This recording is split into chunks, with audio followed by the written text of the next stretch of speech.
Hoy, mga good time yan. Kailangan natin mag-workout pagtas kumain. Ang pagtas kumain, yun yung daily by Chelly. Workout naman tayo para hindi tayo tumaba. We keep in shape. Yan.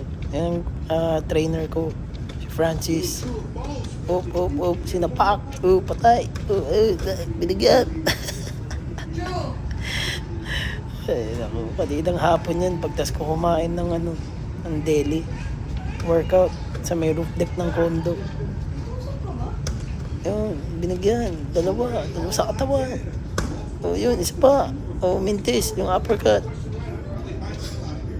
Yun. Jab. Yun, straight. Lahat, di kumukonek.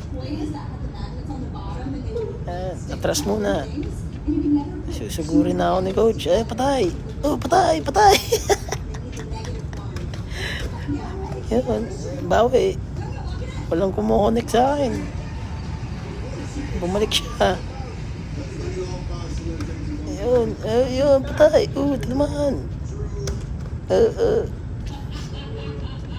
Yun, hanggang dyan na lang mga good time. Next time ulit.